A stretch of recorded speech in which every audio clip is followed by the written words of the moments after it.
Hello guys, good evening everyone. Am I clearly audible and visible to you? Let me know in the chat box.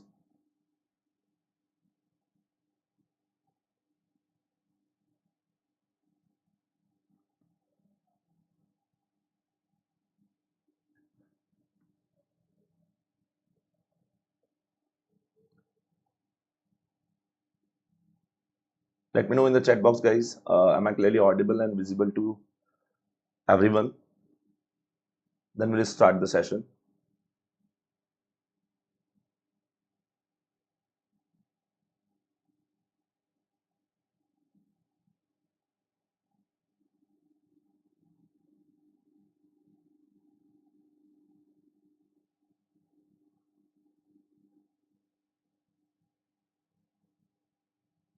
Okay.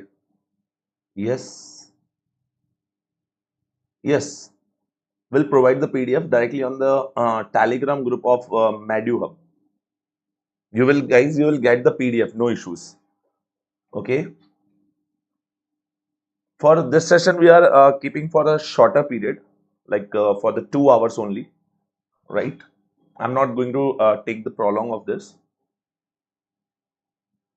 I already told you, doctor, will give you the PDF on the Meduhub Telegram channel. Good evening, good evening. Okay. Okay, doctor. So you can check the Telegram channel of Meduhub and you will get the PDF from there only. Clear?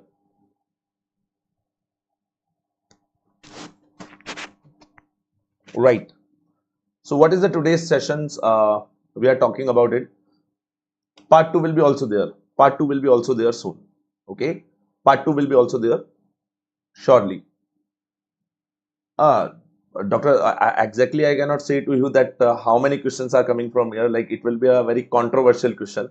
But I can say you this for the basic and the importance of your ophthalmology, the topics will be going to cover over here.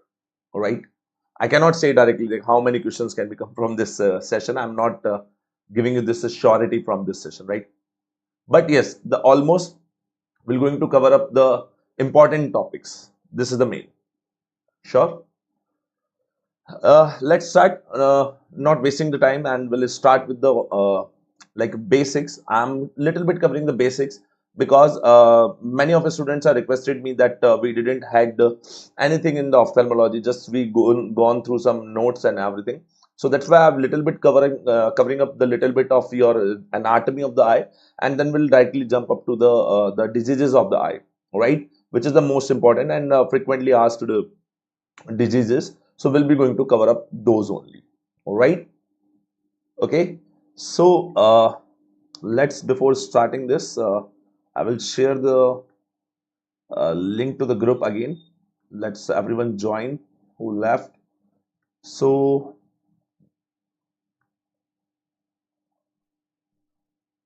we can start the session, right? And all should be joining the live, so it will be much better for them also. So if they will join, it will be helpful for them. All right. Okay.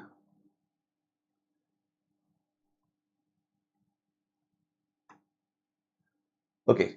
Now, so starting with this session and going through the first, starting with your anatomy of eye. In the anatomy of eye, guys, we are going to start with the first about the eyeball. Of course, in the eye we have the eyeball and the nearby structures. So we will going to talk about in the later. We're going to talk about the nearby structures also. First of all, we have to talk about your eyeball, right?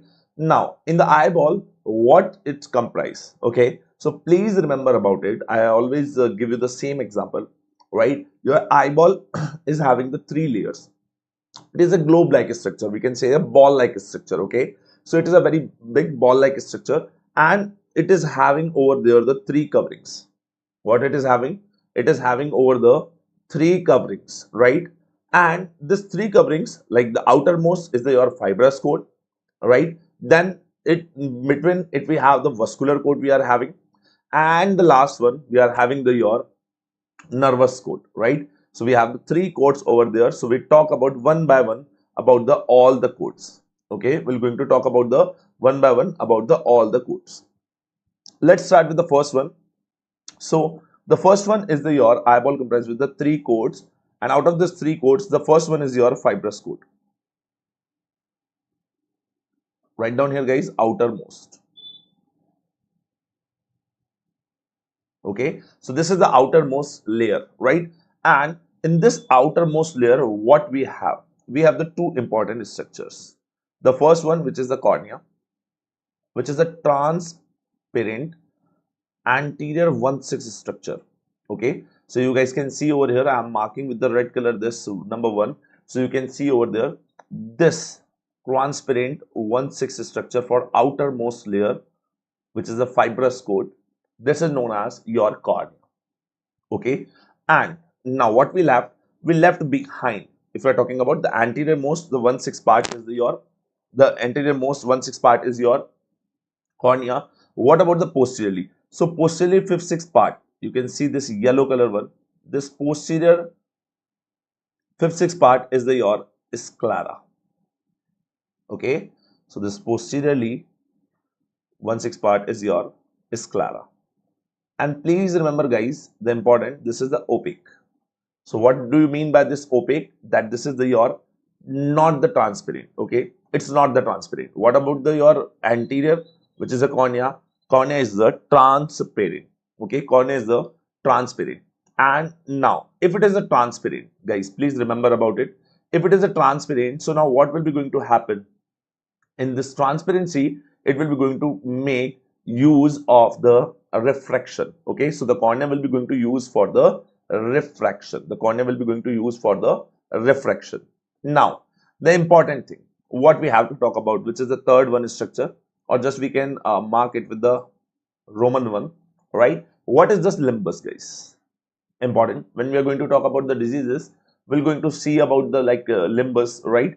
We'll clinically mention the limbus is having this structures or seen this symptoms on the limbus. So what is the limbus, guys? So of course, there will be the meeting junction over there.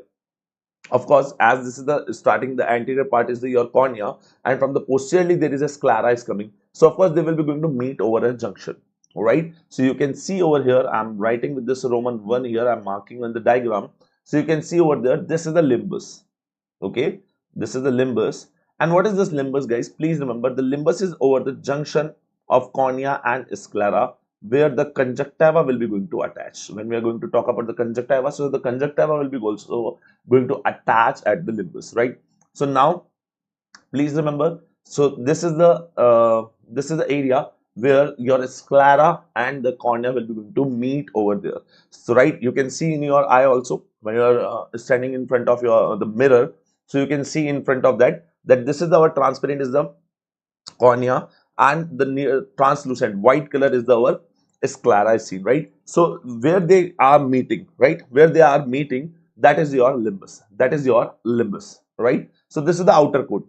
So from the outer side we covered this much, that there is a three structures we are going to talk about in the outermost. First one, which is the anterior 1/6 part, transparent, it will be the transparent structure. Also, if you are talking about it, it will be the transparent. And what will be the importance of this structure? It is the your anterior 1/6 part. It is covering your anterior 1/6 part. Very good. Now, moving forward, the vascular coat. Now we are moving forward for the vascular coat. What will be going to seen in the vascular coat? It is also known as, guys, your uveal tissues. And what we are having in this structures, again we have the three structures over there. The first, iris, second, ciliary body, and the third is your choroid. Now, starting with the first one, which is the known as your iris, so it is the middle layer. We can write here the,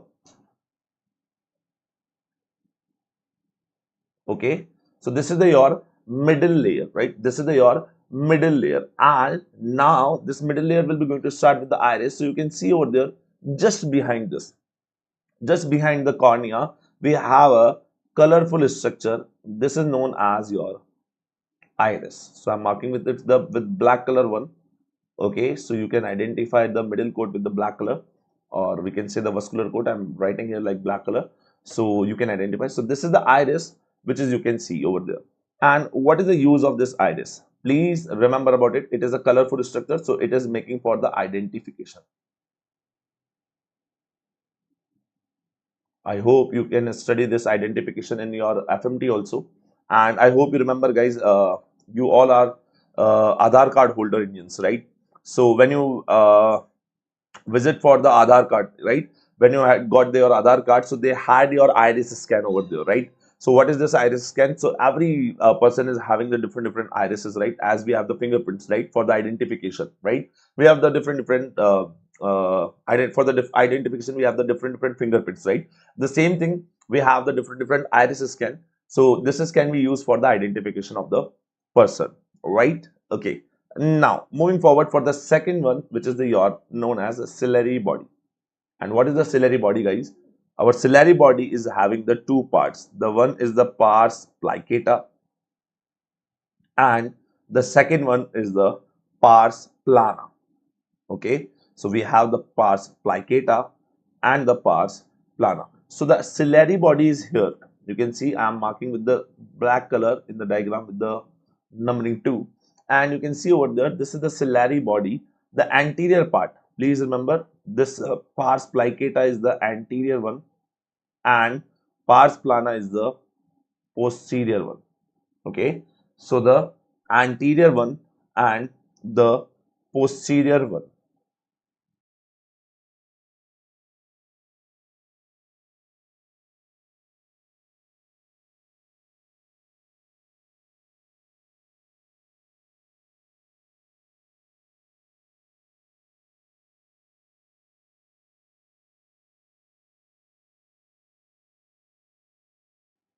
Right. So the plicata is the anterior one. So if I'm talking about it, near the here, iris is going to attach over the pars plicata part, and the posteriorly we have the guys pars planal part. Okay. So we'll talk about it in the later when we are talking about the aqueous humor. We're going to talk about this. Okay. The next and the last of the middle layer is the choroid, right? So we have the last, which is the choroid. And what's the important about this choroid? Okay, so this choroid is the posterior one. Okay, so you can see the ciliary body is ending here, and this posteriorly going this red color vascular coat is the your choroid. Okay, and this choroid is what? This choroid will be going to just lying lying down on the your retina. And what it is help, it helps the nourishment, it is giving the nourishment to the your retina. Okay, so it is giving the nourishment to the retina.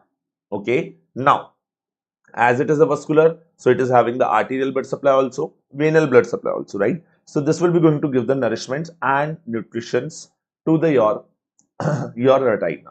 Okay, and that's why as we talked about it, it is a highly vascular and the supplying the nutrition to the outer layer of the retina. Now going inside with the third one is the your nervous coat, which is also known as the retina. And please remember about it, the important of it, that this layer is only the responsible for the visual functions. And we have the two structure over here, the first one which is the retina, and the second one which is the your optic nerve. Now in the retina we have the all the 10 layers. The first one layer is this, right, the retinal pigmented epithelium, and the rest of the 9 is the known as the neurosensory retina, right? Rest 9 layers. Okay, rest 9 layer is known as neurosensory retina. So we have totally here 10 layers of the retina, right? So this 10 layers of the retina will be the inner, will be going to make the your nervous coat, and this is the your first structure of your nervous coat, which is the retina. And now the bundle of axons of this your retinal neurons will be going to exiting this eyeball as a optic nerve. You know very well, right? This is the your second cranial nerve, right? olfactory, optic, right? I hope you remember about it from the anatomy. The first one is the olfactory for the smell senses, and the second one is for the optic for the vision, right? So this will be the your exiting as a your nerves of optic nerve, right? So I hope now you understand with this all the structures that we have to cover up here. We covered here, guys, your all the three layers: the fibrous coat, the vascular coat, and the nervous coat. Okay, we covered this all, right? Now we are moving forward, right? Now I'm covering little bit basic because, guys, later in the diseases we're going to talk about this layers, right, with this structures. So maybe you guys don't know this basics. That's why I'm covering this much. Okay, now we covered with the layers. There was the three layer. Now we are talking about the contents. Okay, now we are going to talk about the content. So the again content is also the three. So the layer was the three and the content was also the now the three. The first one is your the crystalline lens, which is very important as for the disease aspect. Also we are going to talk about the more about the lens in the cataract, right? The second is the your aqueous humor, right? It is a fluid water like fluid structure which is covering your most the anterior part of your eye. And the third one, which is the vitreous humor, this is a gel like structure which is covering the most of the part of your eye, which is filled with the posterior segment. Now for understanding this, I have to go through with this diagram and I have to explain you the two things. Just go through with this thing because this is a very confusing thing. The students are not understanding.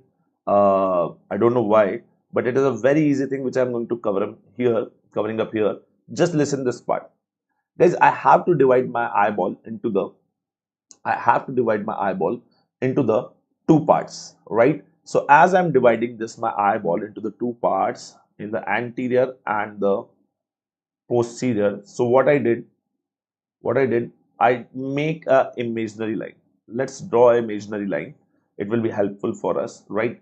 So for drawing this imaginary line, I'm drawing this imaginary line over the landmark. And what is the landmark for this drawing this imaginary line? That is your crystalline lens.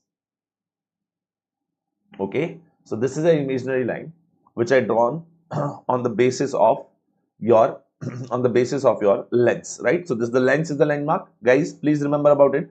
I'm clearing you the very very good aspect. Just listen this part, okay? It is a very important. Now as we covered up this, now that here we have the posterior one from this line.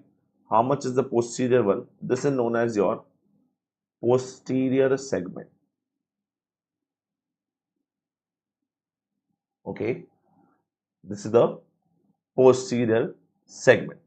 Okay, and whatever is the in front of it, now this is known as your anterior segment.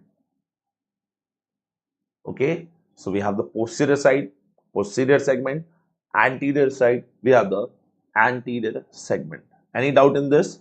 So if I'm talking about the segmentations of the eye, so we can divide into the two segments, anterior segment and the posterior segment on the behalf of lens. So just write down with me a schematic diagram which I'm going to cover up here. Just write down, guys, that write down here eyeball, divide into the two parts, anterior segment, posterior segment, and write down here lens. Why I'm writing the lens here? Because the lens is the landmark from which I'm dividing the anterior and the posterior one. Okay, now what happened with this next? Our anterior segment is going to further divide it into the two parts. And what are those two parts which is further divided?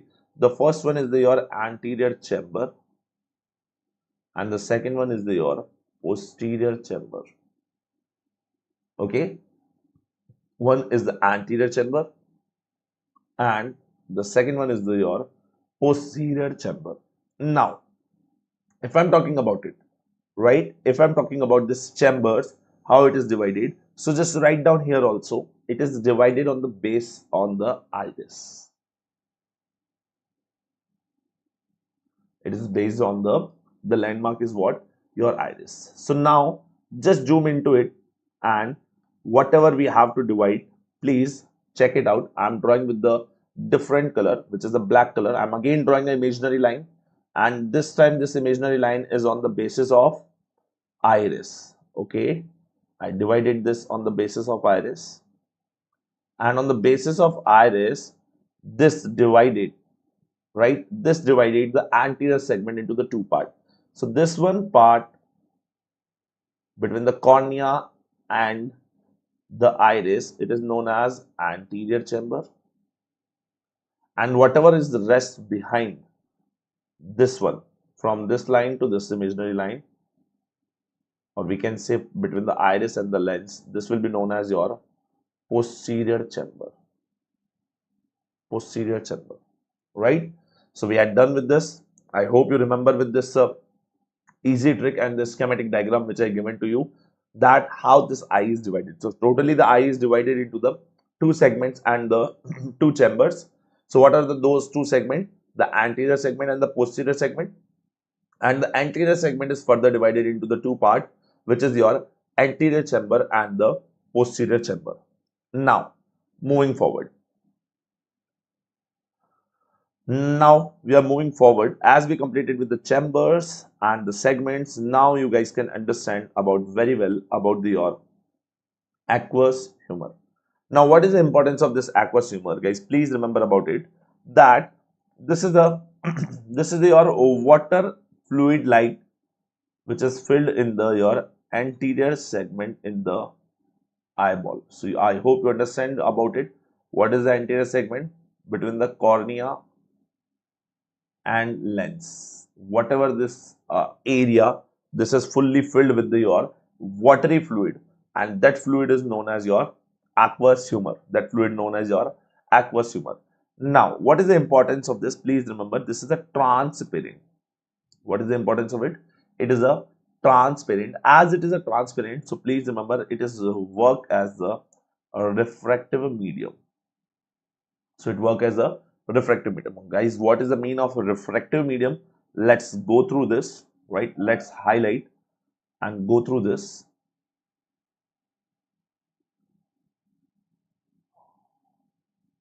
Let's talk about it. What is important about it? That refractive medium is that when light passes into eye, it crosses the structures known as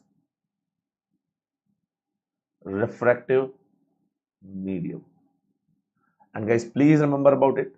So you have to remember, we have the 4 refractive mediums. As the light is coming from anterior side, guys, please remember about it. As it is coming from the anterior side, first of all, it will be going to penetrate your cornea. So just I'm going to show you again from this diagram. You can see if the light is coming from this side, okay, so it will be going to, first of all, it will be going to cover your cornea, right? So this will be your first structure, which is the refractive medium, is your cornea.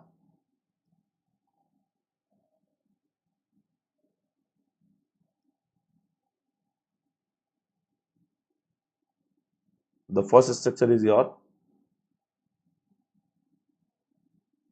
cornea. Okay, just a minute, guys. Okay, the first structure is your cornea. Now, after this cornea, guys, now after this cornea, now you guys can see here, what you guys can see here, what about after this cornea? Just behind this, we have the your anterior segment. And what is the filled with the anterior segment? As we already know, what we have the aqueous humor. Behind this aqueous humor, as we divided this anterior and posterior segment on the basis of lens. So this lens is also transparent. The light will be going to pass through here. And the last is your vitreous humor. And this will be your all the refractive medium, right? So I hope you understand the basic of this refractive medium. What is the refractive medium? As the light is passing into the eye, it crosses through the or it passes through the several structures. Those structures are known as refractive medium. Those structures are known as refractive medium. Now, moving forward about the aqueous humor, guys, please remember this aqueous humor is produced by your ciliary body, right? So, which is the middle vascular coat. We talked about this middle vascular coat, the second structure, iris, ciliary body, and the choroid. So, the ciliary body, which is the middle structure, it is going to produce it will be going to produce your aqueous humor.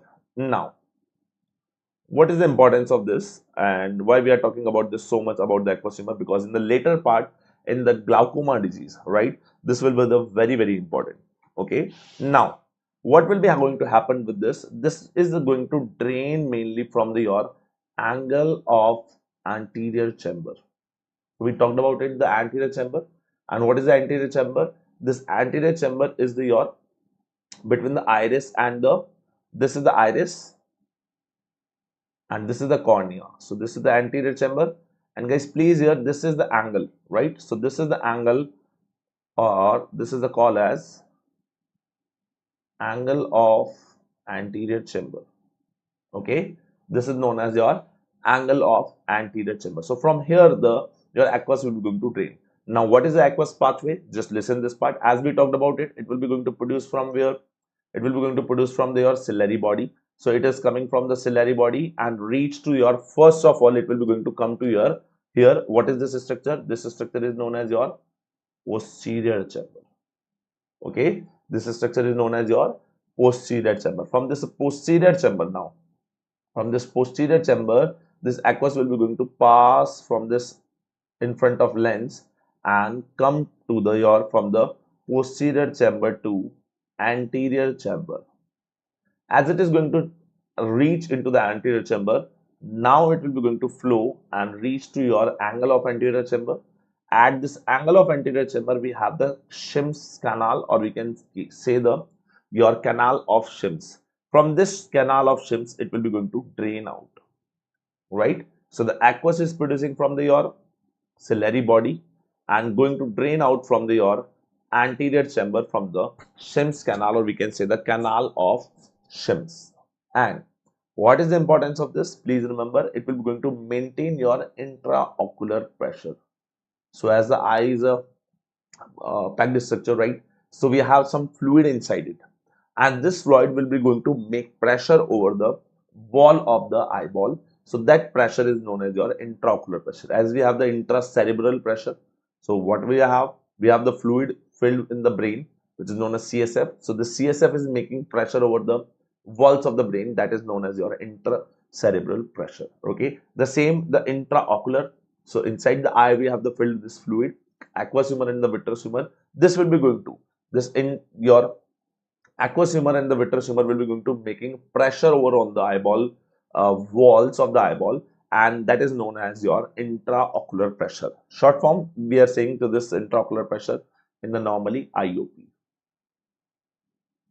Okay, and just write down about the intraocular pressure. What is the intraocular pressure normally? So the normal intraocular pressure is your 10 to 21 mm Hg. Okay, so we have the 10 to 21 mm of Hg, the 10 to 21 mm Hg of your your intraocular pressure, right, which is the normal. Just write down here the normal also. Okay, now what is the use of this aqueous humor? Please remember about it. The aqueous humor will be going to do the providing the nutrition and remove the waste product from the your anterior chamber. Okay, so it is coming like that, and it will be going to provide the nutrition to your cornea, right, as the cornea is the avascular structure, so the cornea will be going to getting nourishments, getting nutrition, right, from this aqueous humor, and whatever the waste product is there, it will be going to removed by this fluid only. So this is about the your aqueous humor.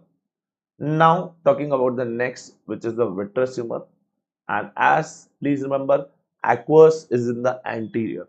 Okay, so the vitreous will be in the posterior segment. So whatever the posterior segment, whatever is behind the lens is totally filled with your vitreous humor. It's totally filled with your vitreous humor, and this vitreous humor, please remember about it. This vitreous humor is the your gel-like structure, right? As it's clearly mentioned here, it is a gel-like substance, right? What it is? It is the your gel-like substance. Now, as it is a gel-like substance, just a minute. As it is a gel-like substance, this is going to fill the your posterior segment of the eye. It will be going to fill the your posterior segment of the eye. What about this also? This is also the transparent as we talked about it. So that's why this is also function as the your refractive medium. So what we talked about the four refractive medium: cornea, then aqueous humor, then lens, and the last one was your posteriorly what we have the vitreous humor. So this is the also your refractive medium. What is the importance of this? This is giving the eye a structural support. So the vitreous humor is providing the your structural support to the eyeball, and that's why it helps to maintain the shape and the contour of the your eyeball. So it is going to making the round, as we have the round eyeball. So for the making this shape, right? So keeping this shape is the use of your vitreous humor. And next, intraocular pressure. Intraocular pressure. Of course, as I already told you, as the fluid which is filled inside your eye, it will be going to make pressure on the wall of the eyeball as the aqueous was making. So of course, the vitreous is also filled in the posterior segment. It will be also going to make the pressure over it, and that's why this is also contributes in the maintaining the stable intraocular pressure. So this is also stabling the IOP. Okay, so it is also making the stabilization of the IOP. Rest about the lens we are going to talk about in the chapter of the cataract. Let's move forward, and now some important values. Guys, please remember about this important values. What are these important values? Please remember about it. These important values are the of the eyeball. Okay, so these are the important values of the eyeball, like the basic: what is the length of eyeball, what is the width of eyeball, what is the height of eyeball. So this is general question. Sometimes they can ask you in your exam as MCQ, right? They can ask you, oh, what is the length of eyeball, right? So it can be asked. So just remember about it. So the length of eyeball is just 24 mm, and if we're talking about the width, okay, so length, if I'm talking about it, it is from the anterior to posterior, and also known as axial length. Okay, this is also known as your axial length. Okay, sometimes they ask what is the axial length of the eye ball. So just remember about it. This is also known as axial length. Now, if I'm talking about the width, what is the width? Width is the your 23.5 mm, and this is from the your lateral to medial. I hope if you studied well your if you studied well the your anatomy, I hope you can understand from the anterior to posteriorly it is going, it is your length, right? What about the width? Width is like that. If I'm talking about the medial to lateral or the lateral to medial, so that will be your 23.5 mm, and the last is your height. Height is your 23 mm. Just write down here mm, right? This 23 mm, and this is from the your superior to inferior, like from here to here. If I'm talking about like this, right, this is a three-dimensional structure, right? So the height is 23, width is 23.5, and the length is your 24. So just remember about it, LWH, and remember just the one, and then decrease the 0.5, and you will be going to get this set, right? Low but low weight, your length, width and height. Okay. Now the last is the volume, is the 6.5 ml each eyeball. Please remember guys, it is a each eyeball. Okay. And what is the weight of it? The 7 gram is each eyeball. Okay, the 7 gram of each eyeball. Okay, so the weight is 7 gram and the volume is the 6.5 ml. Okay, so this basic they are asking you sometimes, so just remember about it. Now we are moving forward. We completed the anatomy of the eyeball, right? So we covered with the anatomy of the eyeball. Now we guys are moving forward for the next one, which is the diseases of your cornea. Very commonly they can ask you the corneal diseases, and most commonly they are going to ask about in the cornea, they are going to ask you about your corneal ulcers, right? Differentials between the corneal ulcers. So let's talk about this cornea and the corneal structure. So before going to the cornea diseases, we are just going through the your corneal layers. So we have the totally how many layers we are having guys? Earlier it was 5. Nowadays we have the 6 corneal layers. And what is the new layer we have added? This is the your Duas layer. Okay, this is the newly added layer, which is the Duas layer. And if we're talking about it with the diagram, you can see over here, we have the first outermost layer, which is known as epithelium. After that, we have the next second layer, which is known as Bowman's membrane.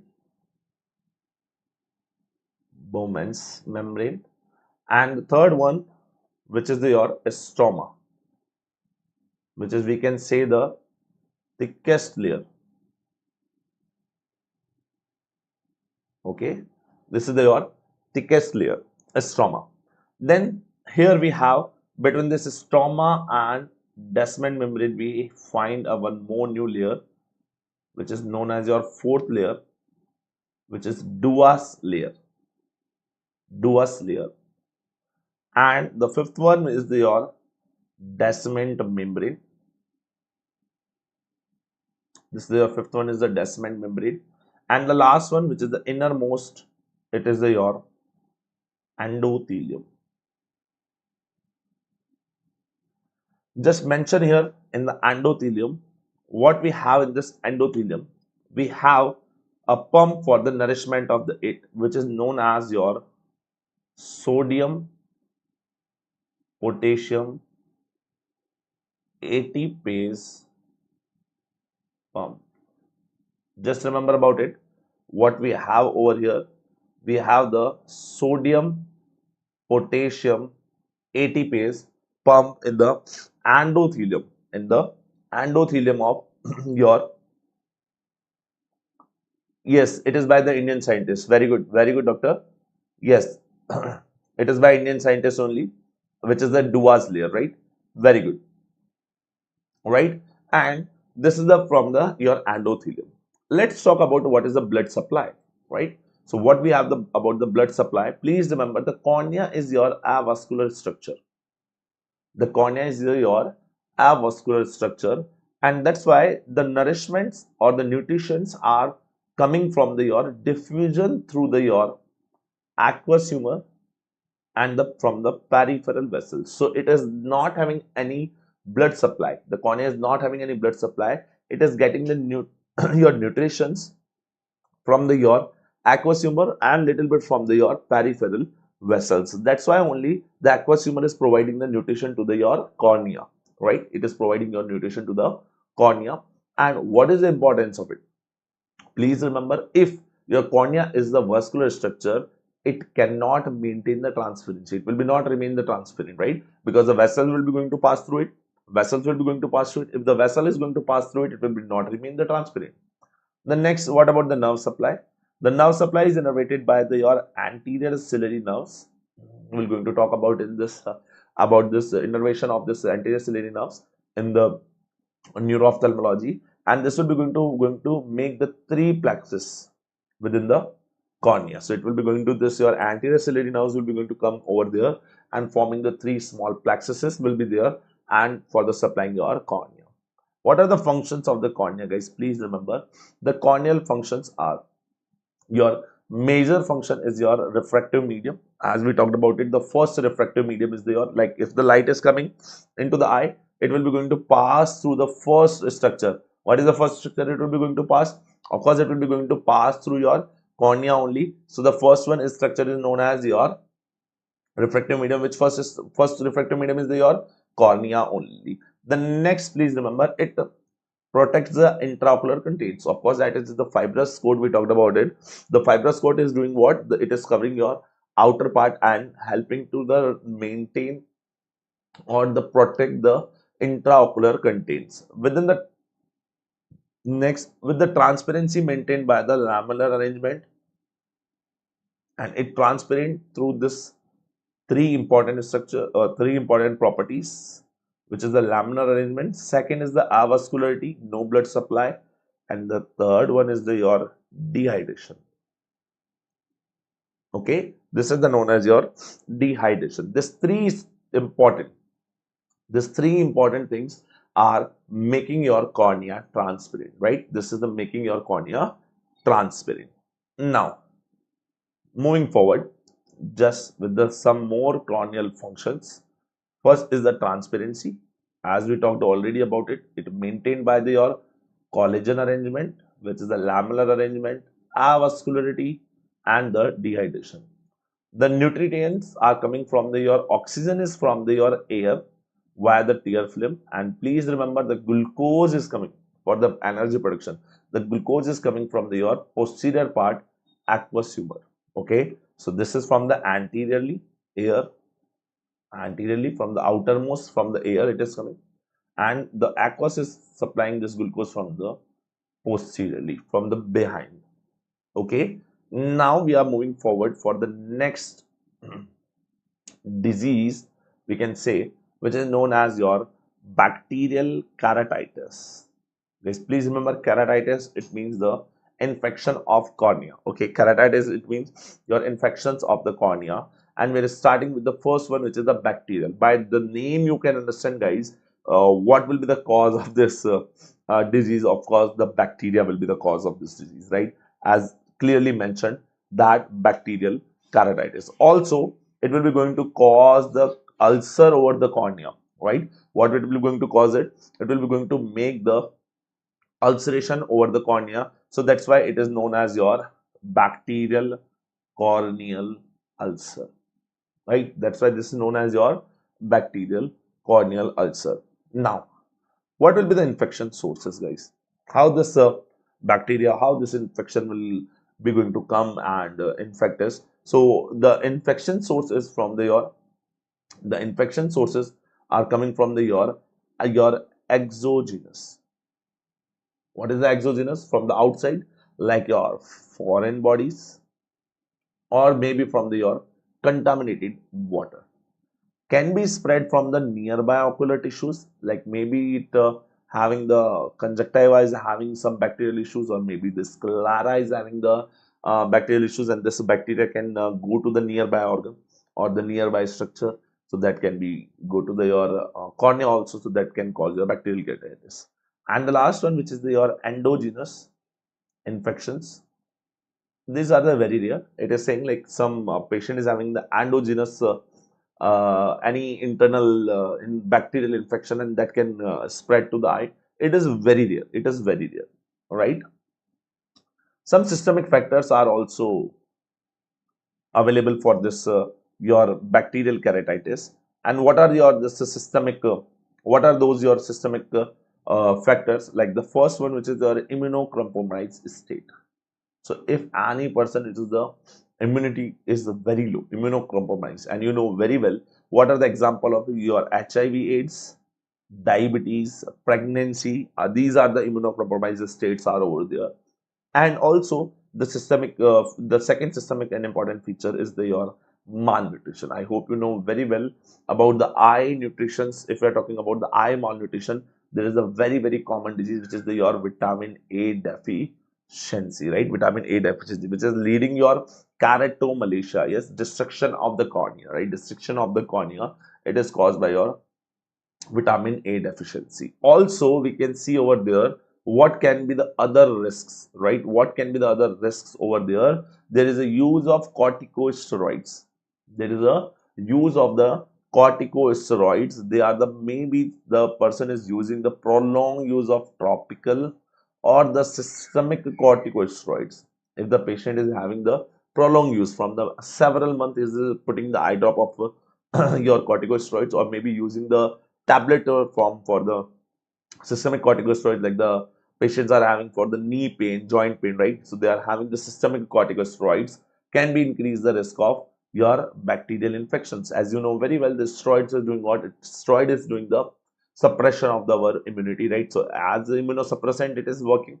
So as it suppresses the immunity, so there are the more chances to get the bacterial infections. What are the your causative organisms? Our causative organism is, guys, here commonly is your Staphylococcus aureus. Okay, and you can see over here the patient is having a ulcer over the cornea. Okay, the patient is having the ulcer over the cornea. Now, what are the symptoms will be seen in this patient? Please remember, the first is the pain and the foreign body sensation due to the mechanical and some chemical irritations. And what kind of this mechanical and chemical irritations? The patient is feeling the pain and foreign body sensation. The foreign body sensation, the patient is feeling like that some foreign bodies fall into the eye. Okay, it feels like that the some foreign bodies inside the eye. The next is the watering. And which kind of watering? Please remember, lacrimation is seen over there. And why the lacrimation is seen over there?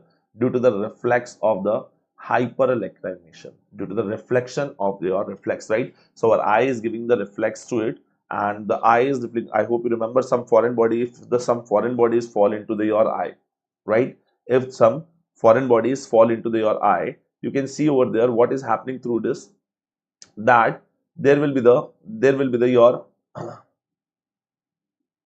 just a minute, guys. There will be the your eye will be going to give the your sensation, which is the your foreign body sensation, right? It is giving you the foreign body sensation, right? The same thing, the same foreign body sensation we are talking here, right? The same foreign body sensation we are talking about here. Just a minute, guys. Now, this foreign body sensation will be felt by the patient. Okay, so this foreign body sensation will be felt by the patient. The next thing, what will be the more? There will be the scene, the patient will be going to feel the your photophobia.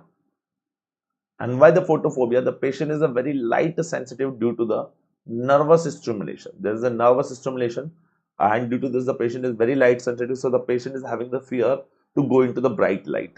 Also, the patient is having the blurring vision. And why the blurring vision? Because of the caused by the cornea is hazy. So there is the, if the cornea is hazy, the light cannot pass, right? So the refractive medium is hazy. Just write down here, refractive medium is hazy, right? So as the refractive medium is very hazy, right? So there is a no passing of the light into it.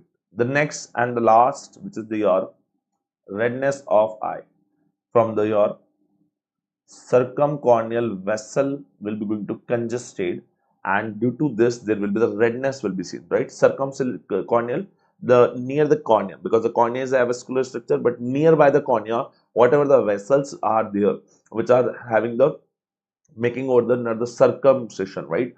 On the circumcision, the corneal vessels, they will be going to congested, and that's why the redness is seen. You guys can see over here the eye sclerized, totally see the redness, okay, near the cornea. Now, moving forward for the sign, what kind of sign is there? There will be the seen swollen eyelids. The patient is having the swollen eyelid. Also, there will be the seen the baphlospasm. Guys, what do you mean by the baphlospasm? This is the involuntary lid closure, right? The patient don't want to close the eyes, but it is an involuntary closing of the lid or the eyelids, right? That is known as your baphlospasm. Also, it is next is the conjunctival chemosis and hyperemia. And conjunctival chemosis, so some of the chemicals will be going to release from your ciliary condition, right? And hyperemia, hyper is more emia, it means known as the blood. So there will be the more blood will be going to flow in this. So by this, there is the red conjunctiva with the your ciliary condition will be going to seen in this. The next, and which is a very important, what kind of the corneal ulcer will be going to seen in this? Okay, what kind of the corneal ulcer will be going to seen over this? Now, starting with the first one, that in the early stage it is involving your epithelial defect with the grayish whitish infiltrates in the starting of it. But as it is established, now it will be going to convert into the yellowish whitish color, and also the shape will be the your oval or irregular shape ulcer. Okay, this will be making your oval or maybe irregular shape ulcer. But remember about it, the shape is irregular, but have the clear cut margins. Okay, so it is having the clear cut margin. It means I can identify the margins of it. For the ulcer, I can identify the margins of this ulcer, that yes, in this area the ulcer is growing. Okay, and the last, what is the treatment, guys? As you know very well, it is your bacterial infection. So of course we have to give the antibiotics. What we have to give the antibiotics? So we can give the antibiotics in the tropical form, and the tropical form is also we can give in the eye drop. Okay, we can give into the eye drop, and ointment also we can give. So the we can give the moxifloxacin, also we can give the gatofloxacin. Okay, gatofloxacin. So two things we can give. Also the patient is having the severe pain over here, so for the pain relieving we can give the atropine. Okay, right, for decreasing the pain sense. So atropine is doing what? Atropine will be going to dilate this iris and decrease the pain of the patient, right? So these two things we can give over there. Guys, please remember, in the bacterial ulcer we're going to give no steroids. Okay, why we are not giving the steroid, guys? I already told you the steroid is the cause of it. Okay, so we are not going to give any steroid in this condition, right? So I already written over there, no steroid should be given in this condition. Clear? Please remember, don't mark the answer the steroid in the treatment of the bacterial ulcer. Okay, understood? Ram Ramji, right? Okay. Now, moving forward for the next, just a minute, guys.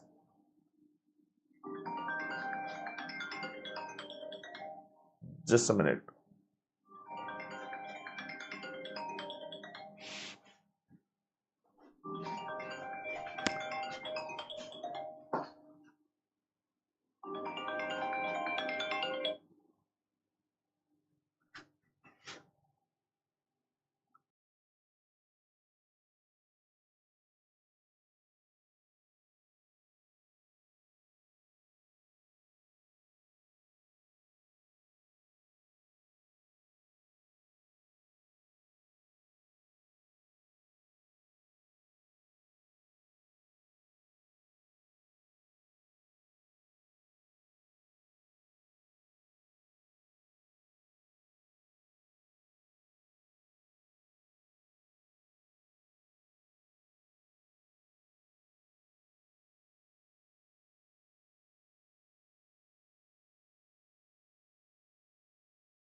sorry for the disturbance.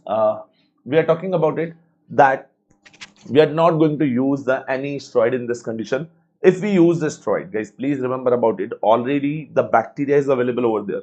If we put the steroid over there, it is decreasing the immunity. We have to give the immunity to the body. That's why we are giving the antibiotic. So in this condition, the we can say the steroid is the contraindicated. Okay, so the steroid is the contraindicated. Now, moving forward, the next we are talking about the fungal corneal ulcer. By the name, you are guys can understanding, or we can say the fungal keratitis, right? And what will the cause of this infection? The fungal will be going to your cause of infection. So etiology is here, guys, the fungi, and which fungi is here? Please remember your aspergillus, your candida, and your fumarium are the common. But which is the most common? The most common is your aspergillus. Okay, the aspergillus is the your most common is. The next, what will be the your infections, like which infection are modes here? Okay,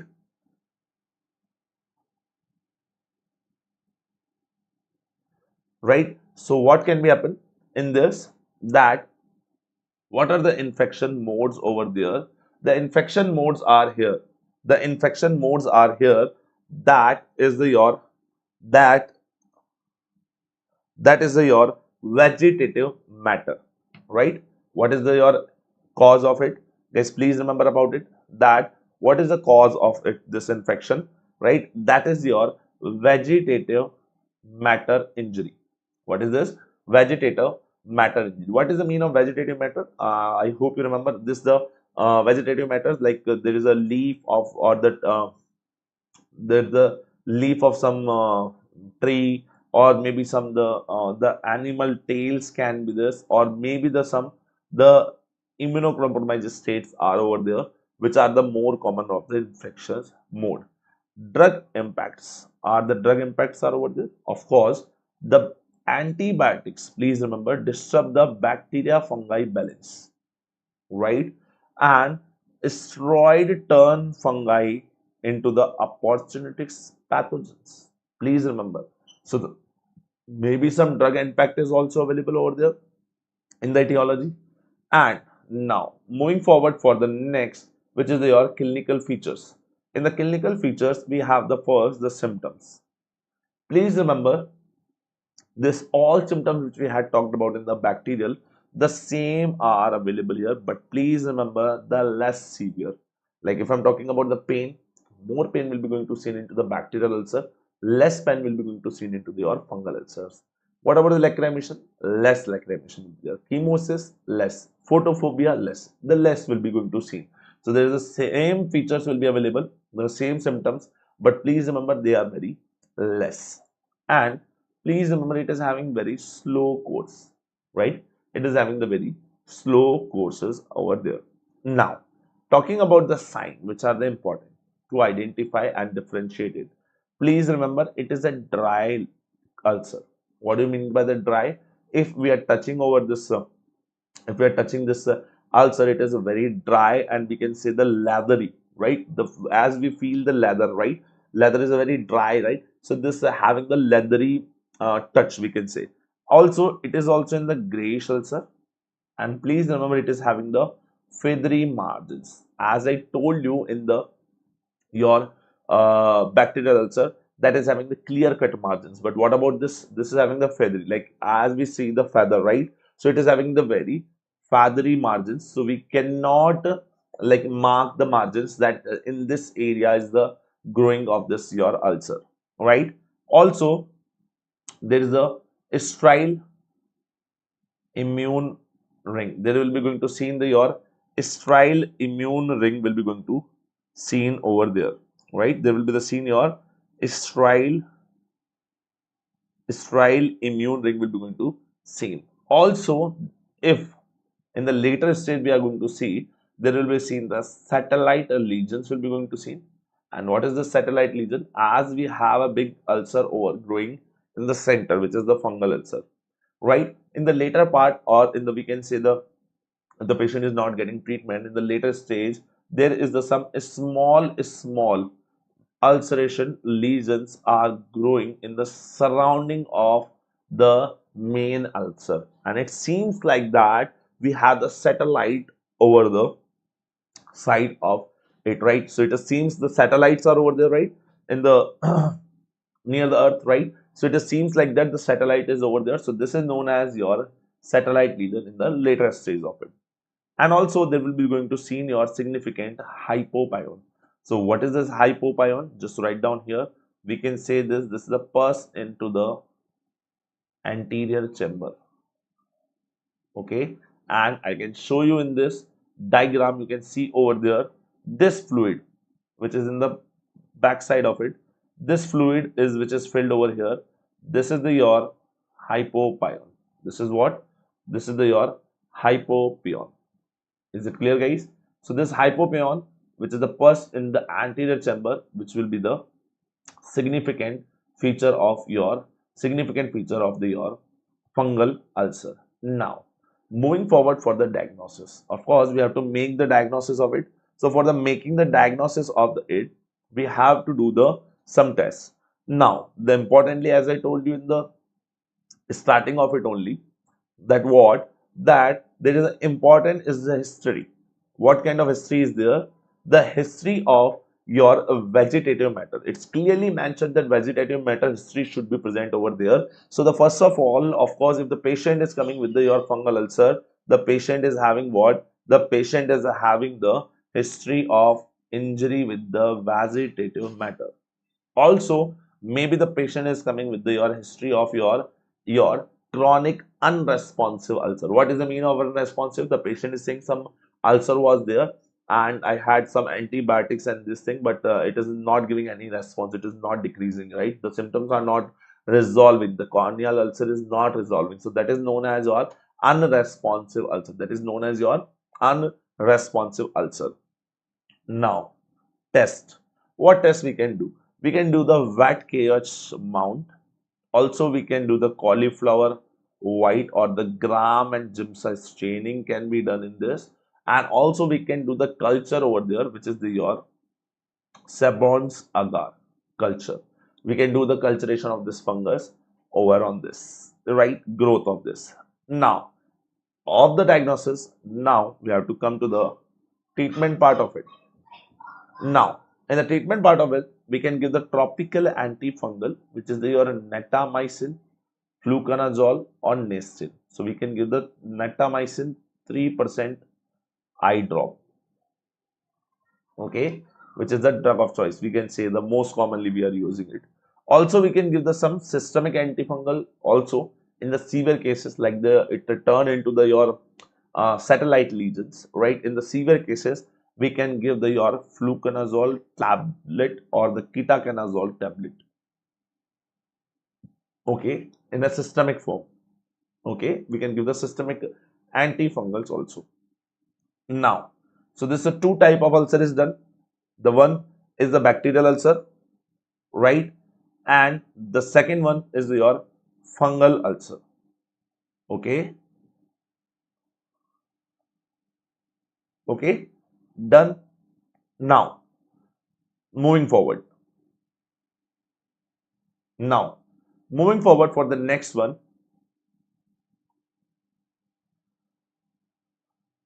Just a minute. Now, moving for the next one is your acanthamoebal keratitis, right? What is this? This is known as your acanthamoebal keratitis, also known as ring ulcer. Okay, also known as your ring ulcer. Now, why the name of this ring ulcer? You guys can see over here, the ulcer is in the ring shape. Okay, or we can say the round shape. Yes, in the ring shape, or we can say it is making a round shape, right? So this is known as your ring ulcer. What is the etiology, guys? Please remember about it. The etiology of this is the organism. What organism, guys? That is your Acanthamoeba. I hope you know about it. It is a parasite, right? Acanthamoeba. And you know very well, it is a free living amoeba, will be found in your soil or maybe found in your water. Please remember which water? fresh water, kind of well sea. It can be available over there also in sewage, and some books are saying in the air also, right? Now, which forms which is going to infect this eye also? Remember, is exists as your trophozoites. It exists as the trophozoite and the cyst. The both form are your can cause the infections, right? This both form can cause your infections. Understood? Now, moving forward for the next is your infectious mode. What kind of infectious mode can be possible over here? So in the infectious mode, you can see here, the first of all is your contact lens users. What is the mean of it? The patients who are using the contact lens, right? The patient who are using the contact lens can be used the contaminated, which contaminated? Amoeba contaminated, right? Amoeba is there. Amoebal contaminated homemade saline is the leading to the in the Western countries. Okay, maybe they made the homemade what kind of this I'm talking about the saline. They have to put their lenses into a saline. Okay, and what they had, they made homemade saline, and which water they use for the making this saline, that is contaminated with your acanthamoeba. Right now, as they're going to use this contaminated amoebal saline, and as they put this the same saline water dip with this your lenses, and the same lenses they will be going to use over the cornea, the acanthamoeba reach now to your cornea and can cause the acanthamoebal keratitis. Also, there is the trauma and exposure can be possible. The mild trauma with your contaminated matter, any contaminated matter, or maybe the salt water exposure, right, from the sea water we can see, and the may be possible to the muddy water are the major predisposing factors in the developing countries, right? As India, right, we have the developing countries, so this India can be possible in the come into the your water contamination or the water exposure. Now, moving forward for the next, which is the opportunistic infection. What kind of opportunistic infection can be occur? Maybe the patient is having any pre-existing corneal conditions like herpetic keratitis. The patient was having the viral keratitis already. Now, what can happen? This acanthamoeba took the opportunity and caused the acanthamoebal keratitis also. So this will be also can be the possibility for the your opportunistic infections.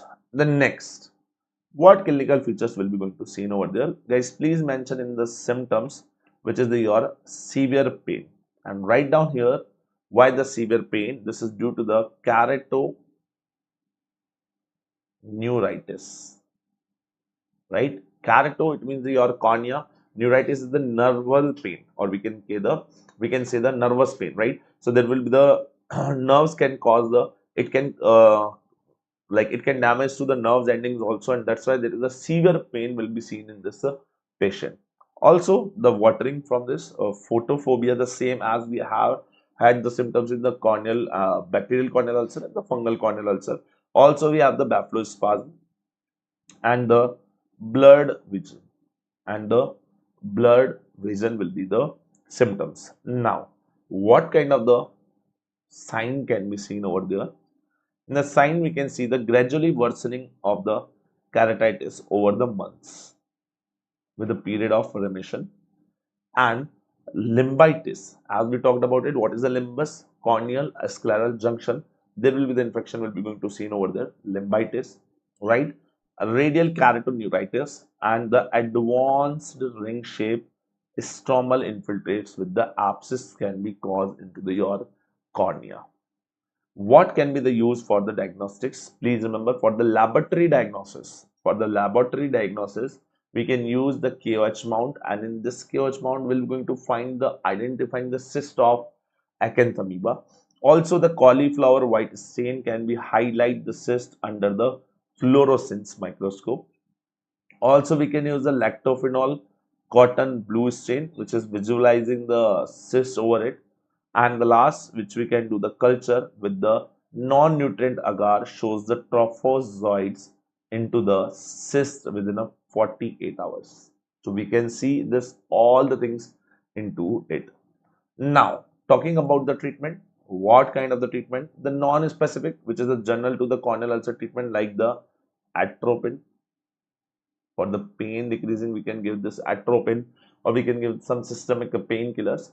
This specifically for this particular ulcer, what we can give, it includes a drop like your bromide acetate or the neomycin, but the polyhexamethylene bromide, right? PHMB. It is the drug of choice for this. It is the drug of choice for the your acanthamoebal keratitis. We can give this into the into the your tropical. We can give this as an eye drop. Also, the oral and tropical imidazoles we can give for the long durations we have to give. And what kind of the long durations? We can give up to the 6 months to 1 year, right? We have to give the more prolonged use of it, right? So we have done with the what, guys? We have done with the your bacterial ulcer. We had done with the your fungal ulcer. We had done with the your acanthamoebal, and we had done with the your acanthamoebal parasitic keratitis. Now moving forward for the last one, which is the your viral keratitis, and which is also known as your viral corneal ulcers. The simply, it is also known as herpes simplex keratitis. It is also known as herpes simplex keratitis. What are the etiology will be there, guys? Please remember, if we're talking about it, the viruses. What viruses are here? This is the herpes simplex virus, which is HSV1, which is the above the vest, causing the above the vest. HSV2, which is causing the below the vest.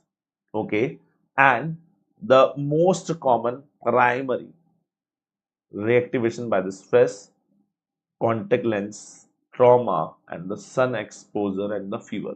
So these are the causes of this, particularly causing for the etiology of this virus. Now, what kind of the infectious modes? The HSV1 is coming from the close contacts. As we talked about it, it is remaining above the vest, so through the kissing or the touching. The HSV2 is as coming from the lower or to the vest, below the vest we can say. So it is from the your infected genitalia to the neonates, right? From the infected genitalia of the neonates. What kind of the ocular lesions can be seen?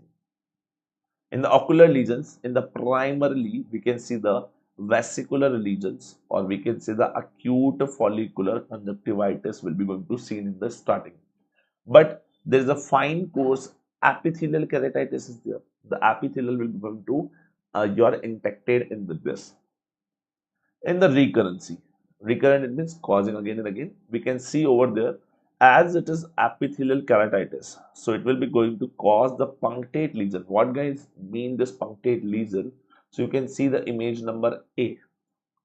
Image number A is showing you the punctate lesion. This is small dots, right? This punctures. This is small dots or the punctures are causing the your punctate lesion. So this is known as your punctate lesion. This is known as your punctate lesions. So in the starting, you can see the punctate lesion from the your epithelial keratitis. Over the period, it can cause your dendritic ulcers. It will be going to seen as the dendroids. I'm going to show you, and the later this dendritic ulcer will be going to join with the geographical ulcer. Joins with the your geographical ulcer. So you can see over there, it is the your dendritic. It is your dendritic ulcer, right? So you can see it seems like a dendroids like this. Okay, and the later this dendritic ulcers will be going to cause your geographical ulcer.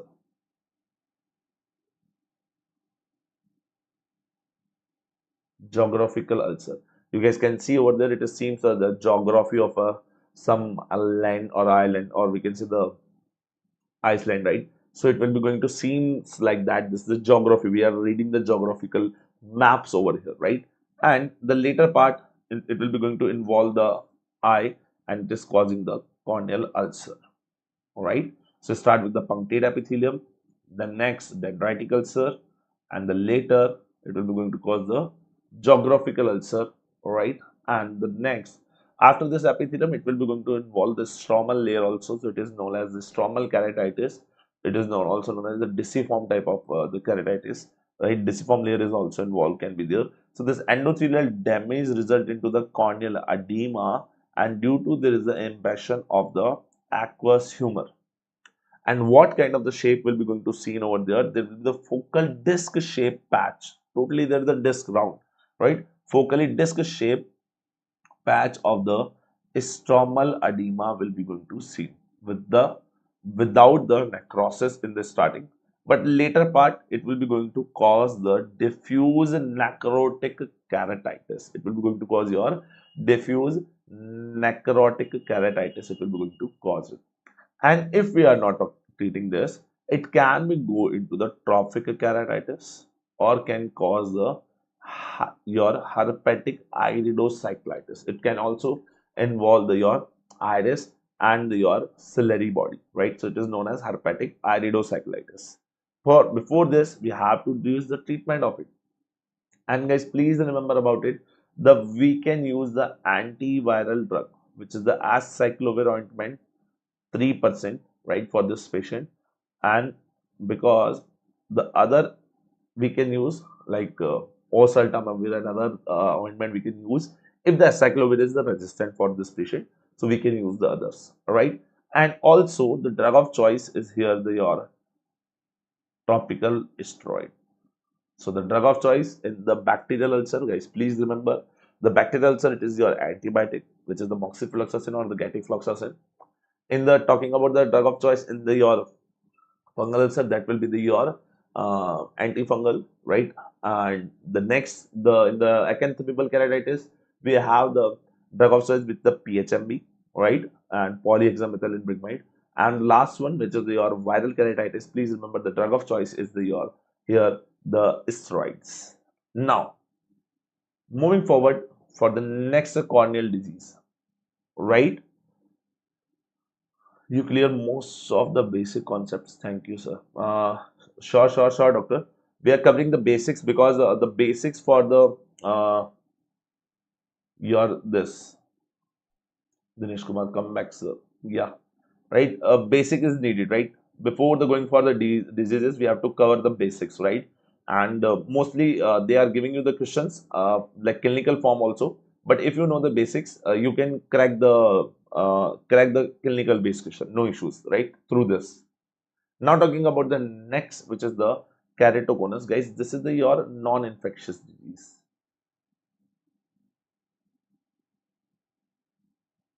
Okay, this is the non-infectious diseases. It is not the infectious. So what is this non-infectious disease? So let's talk about it. The definition. It is a bilateral.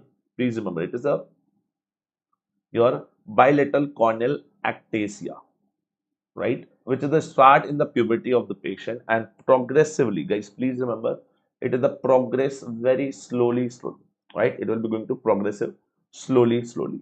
What will be the symptoms of this patient? The patient is having the progressive myopia. The patient is having always the progressive myopia. Also, not with the only the myopia, it is having with the myopia with the irregular astigmatism. And okay, if the patient is having the progressive myopia or the myopia with the irregular astigmatism, it is getting comfortably with the glasses, but the patient is here is not fully corrected by the glasses. If we give the glasses to the patient is not getting the relief or the patient is not getting the correction of it, right? Now then, what is this, guys? The symptom here is understand, no pain will be here, guys, because it is a not infectious. Okay, this is not infectious. What are the sign over here? What can sign will be seen? In the sign in the slit lamp, we can see the central thickening, right? We can see the centrally thinning of this, and with this we can see over there the Flesher's ring. What we can see the Flesher's ring, guys. So what is this a Flesher ring, guys? Just check it out. Before the Flesher ring, just I am showing you the one important sign, guys. This is a very important sign, and the PYQ is also, which is known as Munson sign. And guys, what is this Munson sign? As I say to this patient to look downward, as I say to this patient to look downward, as it look downward, this cornea, which is the protrude, which is coming outward, like it is making cone. This cone will be going to make the impression over the lower eyelid. Can you see? It is making the depression over the lower eyelid, right? As it make the depression over the lower eyelid, as it make the depression over the lower eyelid, this is known as your Munson sign. Okay, this is known as your Munson sign. And please remember, the Munson sign is seen in the later stage. But in this Munson sign, what is happening? At the base of this cone, guys, just check it out. At the base of this cone, as I can show you here by the making this box over here, you can see in this box there is something, something is flashing back, right? So what is this? There is the iron deposition. There is a iron deposition at base of cone, right? At the base of cone, there is a iron is deposited. So now this iron, as I turn on the light in the patient's silk lamp light in the patient's eye, so this will be going to give me the reflection back, and this is known as your Fleischer's ring, right? This is known as your Fleischer's ring. Is it clear, guys? This is the your known as your Fleischer's ring. Now, moving forward. Now, moving forward for the next, Fleischer rings is done. Now, the next we can see over there, Vogart's line. What is this Vogart's line on the descent membrane? Descent membrane. Guys, what can be happen as this cornea will be going to stretch and making a cone, right? You can see this is making a cone over here. It's stretching and making a cone. So now what can be happen over there? As this will be going to stretching, as this will be going to stretching, so this descent membrane will be getting tear, right? So the descent membrane will be getting tear, and due to this, there is a Vogart's line. There will be the descent membrane, a vertical. Please remember, as is the V. Please remember, as the V, as the vertical stretch marks will be going to see. Vertically stretch marks. So you can see over here, this one. I hope you can see over here, right? This marks will be going to seen over here in the vertically in the descent membrane, and this is known as your Vogart's stria. Vogart's stria. The next, if I see on the retinoscopy, we can see the scissor reflex. As you know, what is the mean of scissor reflex? As we are taking your retinoscope to the left side, it will be going to cross over the from the right side, right? So this is known as the scissor reflex. Like at the scissor, as we are going to crossing over it, so these are crossing the same. The scissor will be going to cross over it. Okay. Also, the oil dropped reflex will be going to seen on the ophthalmoscopy when we are going to do the indirect ophthalmoscopy in this patient, or the direct ophthalmoscopy. From the distance, there will be the oil drop reflex will be going to seen over in this. Now, if I'm talking about the treatment part of this, please remember, in the early stage, we are giving the RGP lens, which is known as rigid gas permeable lenses. And what is this lenses, guys? Please remember about this. What is this importance of this? Why I'm saying this rich gas permeable lenses we have to use? Why we cannot use the normal lenses, guys? Please remember, the normal lenses is having their curvature, right? They have the fixed curvature of the cornea, but here the curvature is changed. As the curvature is changed over here, now after the changing this curvature, what can be happened? Due to the changing of this curvature, due to the changing of this curvature of the cornea, this normal lens will be not possible to attach over here. Now this rich gas permeable lens is what, guys? This rich gas permeable lens can be adapt, right? This rich gas permeable can be adapt the shape of or the your curvature of the cornea. All right. So as it is going to curvature of the cornea, right? As it is going to keep the curvature of the cornea, the patient is getting relief, right? If the patient is getting relief in the visual symptoms, right? In the later part, we can do the penetrating keratoplasty, which is maybe the intact, right? And also we can do the collagen based surgery, which is known as your C3R CXR surgery, right? So these are the possibilities, the treatments of the your keratoconus. Please remember, the medical treatment is not available for the keratoconus, right? We have to do the surgical corrections only, and for this like temporary treatment, we can give the RGP lens, right? We can give the RGPD lens to the this patient, and for this we have to go with the surgical options only. We have to go with this surgical options only, right? And now moving forward for the next, which is your diseases of conjunctiva. I hope the diseases of the cornea, you don't have any doubt, guys, right? If you have any doubts, you guys can mention in the chat box. I can clear your doubts. I can clear your doubts, guys. Okay, just mention in the chat box if you have any doubts. Guys, if you have any doubts, you can mention in the live chat, right? So I can reply your queries, right? No issues. Let's move forward. If you have any doubt, you can mention over there. I can clear, right? I will going to clear you. Now, moving forward for the next, which is the diseases of the conjunctiva. But before the going with the disease of conjunctiva, let's talk about what is conjunctiva. Let's talk about the definition of conjunctiva. This is the definition of conjunctiva. Okay. And what is this conjunctiva, guys? Please remember, the conjunctiva is your a translucent mucous membrane that covers the posterior surface of the eyelids. So it is covering what?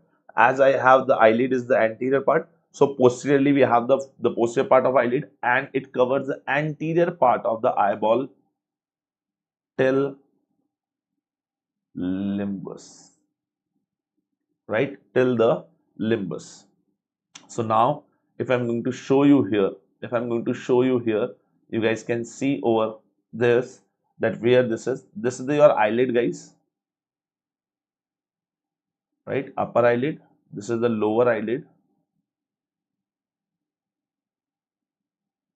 Okay, upper eyelid and the lower eyelid, we have the eyelids, and just beneath this eyelid you guys can see over here this layer, right, which I'm drawing over here. This is the your covering the anterior part, or we can say the interior from the inner side. It is covering the inner side of your eyelids, right? Not only this, it is covering the anterior part of your eyeball. So this is the scleral part which is covering over it, and it finished at this here, you can see. And what is this? This is your limbus. Okay, it is covering here from till the limbus. Okay, so it and at the limbus. Now there is a two thing which you have to understand over here, guys. As I told you, there is a two type of the conjunctiva. The one which is covering the your inner part of the your eyelid, that is known as your tarsal conjunctiva. That is known as your tarsal conjunctiva, and which is covering your anterior part of eyeball, that is known as your bulbar conjunctiva, right? So we have the conjunctival two parts, tarsal conjunctiva and the bulbar conjunctiva. And again the same thing as we talked about it. Of course, sir, this will be going to, right, this will be going to meet at a junction, right? This tarsal conjunctiva and the bulbar conjunctiva will be going to meet at a junction. That junction will be known as, fornix. So the superiorly it is attaching, this is known as the superior fornix. As this will be inferiorly, it will be going to attach, it is known as inferior fornix. Okay, so we have the tarsal conjunctiva, we have the bulbar conjunctiva. Also, there is the tarsal conjunctiva and bulbar conjunctiva meets over there, that is known as the fornix. So as it is attaching the superiorly, it is known as superior. As it is attaching on the inferior side, it is the known as inferior. Okay, and now what is important about this particular conjunctiva? The mucin secretory glands, these are your goblet cell, and these glands are going to secrete the mucus which is essential for the wetting the cornea and the conjunctiva, right, which is making the your wetting of the cornea and the conjunctiva. Now, as you understand about the conjunctiva, right? As we talked about your conjunctiva. Now, if you understand about the conjunctiva, we are starting with the diseases part of the conjunctiva. In the diseases part of the conjunctiva, we are starting with the first one, which is a very important one. And what is this important one? This is known as your vernal keratoconjunctivitis, right? What it is known as? It is known as your vernal keratoconjunctivitis. And what is this vernal keratoconjunctivitis? Its short form is known as the VKC. So examiner can ask you in the short form also, like what is the treatment of VKC, or what is the most common cause of VKC, right? Can ask you anything, right? In a short form also. Also, it is known as your spring catarrh, right? So this is, please remember the synonyms also, because the examiner want to confuse you between this names only. Okay, as the examiner want to confuse you, so what it is, they are confusing you in between this names only. The what is the definition of this vernal keratoconjunctivitis? It is your recurrent type of conjunctivitis. Guys, please remember, it is a recurrent. What is the mean of recurrent? If the once the patient is getting this conjunctivitis again and again, okay, the patient is going to get this conjunctivitis again and again. Also, it will be going to cause the bilaterally. It cannot be going to cause in the one eye. It will be going to involve your both of the eyes. Okay, write down here both eyes.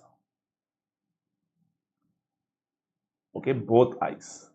Clear? Now, and please remember, it is your allergic type of conjunctivitis.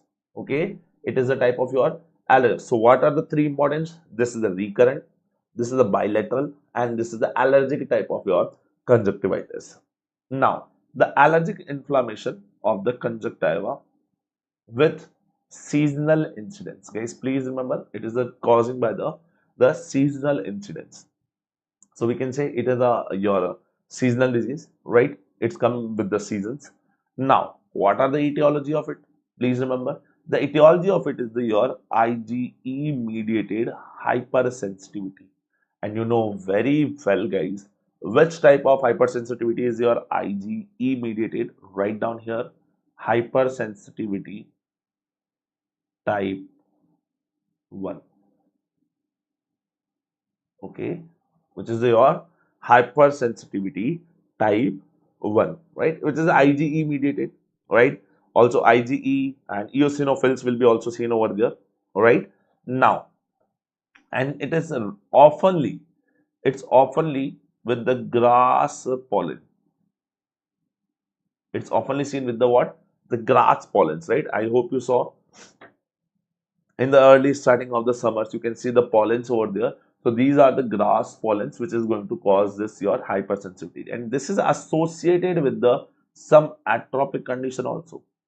Some patient are having the atopic conditions, and this is associated with the what kind of, maybe the patient is having the allergic asthma or maybe the eczema, right? So the patient is having the allergic asthma or eczema, and the patient is also recurrently getting the VKC, vernal keratoconjunctivitis. So this is the more commonly seen with the some atopic conditions, right? What are the predisposing factors over there, guys? Please remember about it.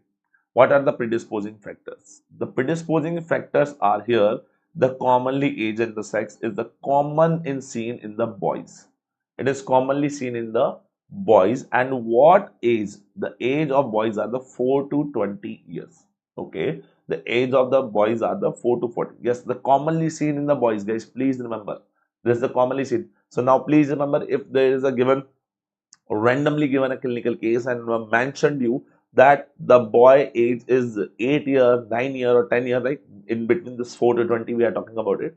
The 12-year boy is coming with this symptoms. So by the seeing this, the boy and the age, you can identify or you can make the diagnosis like it can be VKC. But you have to find now the VKC sign, right? The sign and the symptoms you have to find in this clinical cases. Is they mentioned over there? So the answer can be the VKC will be there, right? So what are the seasons and the climate? Please remember about it. It is the more prevalent in the summers, as I told you, in the summers, and please remember in the tropical climates. The clinical forms are over there. Now, if I'm talking about it, the clinical forms are over there. So there is the palpebral. What is the meaning of palpebral? We talk about the palpebral conjunctiva and the bulbar conjunctiva. So the palpebral is also known as the tarsal. Okay, so the tarsal conjunctiva, which is beneath your eyelid, right? The tarsal conjunctiva, which is beneath your eyelid. If I'm talking about it, what will be going to seen over there? There will be going to seen a special sign which is known as cobblestone papillae, right? This will be seen on the upper tarsal conjunctiva, right? So this is your cobblestone papillae. You can see over here. And what is this papillae? You can see over here. This is the flat topped papillae, right? This is the flat topped elevated papillae, right? Which is on the upper tarsal conjunctiva, on the upper tarsal conjunctiva, right? And this is known as your cobblestone appearance.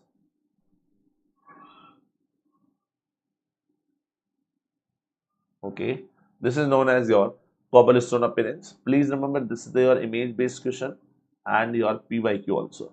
Previous year question, they asked this, right? Previously they asked this about the cobblestone appearance.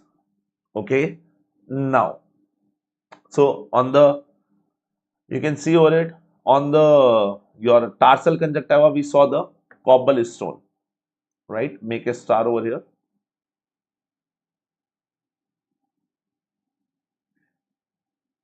Okay, let's make a star over here. So this is the cobblestone appearance. Now, moving forward for the next one. Which is your palpebral is done. Next, we are talking about the bulbar. What will be seen on the bulbar features? Bulbar, which is the visibly from the anterior part of the eye, there is some gelatinous, gel-like structure. Limbal thickening will be going to seen, and which is known as your Tantas spots. Guys, please mark the important over here. Make a star over here also. Okay, this is the important, and make a star. And what is this a Tantas spot? Guys, please remember. So these are your Tantas spot. Okay, these are your Tantas spot. You can see over there, there is a limbal thickening. What is the guys limbus? I already told you, corneal and scleral junction. So these are the corneal scleral junction. You can see some gelatinous thickening. This round gelatinous thickening of this is known as your Tanta spots. Okay, so the two things on the palpebral conjunctiva, or we can say the tarsal conjunctiva, we're going to see the cobblestone appearance. On the bulbar conjunctiva, we'll be going to see what Tantas spot. Now, what about it if the type of the mixed type of your VKC? In this, there is a feature of both palpebral and bulbar form. The both are presented over here. Now, come to the treatment part. Guys, please remember about it. What kind of treatment? As it is the allergic type of conjunctivitis. Please remember, as it is the allergic type of conjunctivitis, locally we can give the topical steroid, right? As it is a hypersensitivity type 1 reaction, as we give the steroid will be going to suppress this hypersensitivity. Also, we can give the mast cell stabilizers, right? Or the antihistaminics and the cyclosporin, right? These all are the, for you can understand, this antihistaminic will be going to stop the histamine action.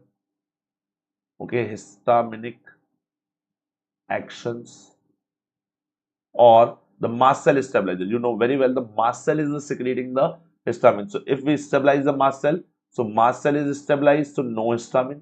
Now there is a no histamine release, or no histamine, so there will be the no histaminic reaction will be going to seen over there.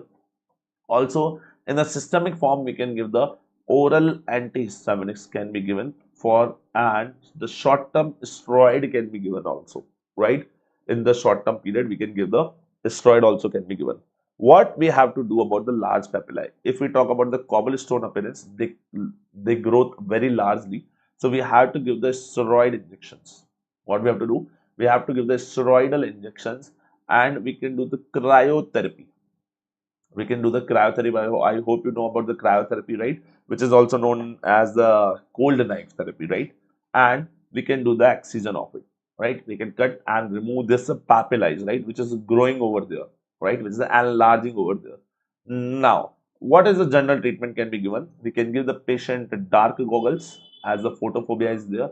Also give the cold compressions, and the environmental changes we can give to this patient. From the tropical area, we can remove this patient and go to the from the any other areas we can shift this patient. The prognosis is over there, guys. Please remember, oftenly this is self-limiting. Often it is the self-limiting, and it is resolves in the 5 to 10 years, right? It is automatically the patient is having this, but later on after this 5 to 10 years, the patient will be going to resolve with this, having the resolvement of the disease. Okay, right? So this is about your vernal keratoconjunctivitis. Okay, about your conjunctivitis. Now we are moving forward for the next is the disease which is your trachoma. We are going with the next disease is the trachoma. Very important disease, the trachoma. Frequently asked question in your medical examinations in the FMGE exam or in the NEET PG exam. They are asking about the trachoma. Now, what is the definition of this trachoma? What is the definition of this trachoma? The trachoma is a chronic keratoconjunctivitis. What is the meaning of kerato? It means that it's involved the cornea. Conjunctivitis, conjunctival. So it is the kind, we can say it is a complex disease which is a we can say which is infecting the conjunctival part also and the your corneal part also, right? So it is the your kind of keratoconjunctivitis that primarily affect the superficial epithelium of the conjunctiva and the cornea.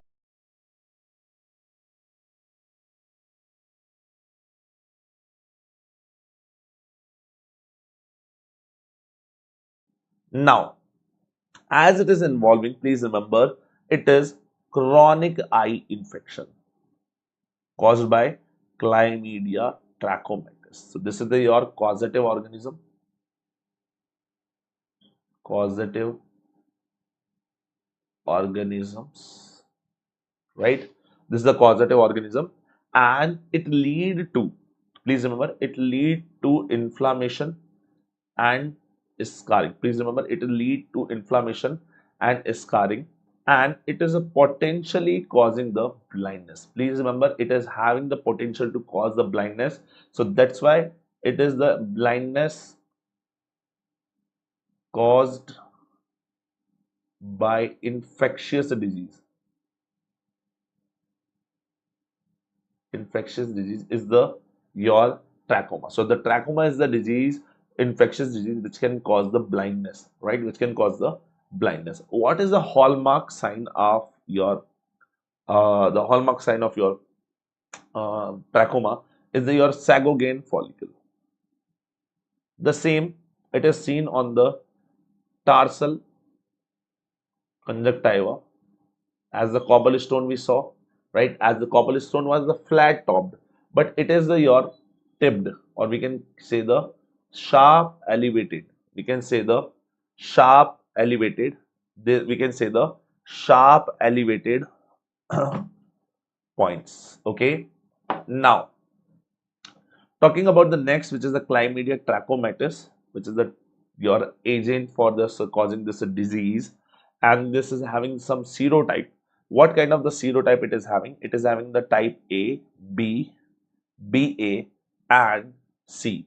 Also, some other serotypes are also available from type D to K. They can also cause your trachomatis, right? For this. Now, mode of infection, which is the very important, is the mode of infection, guys.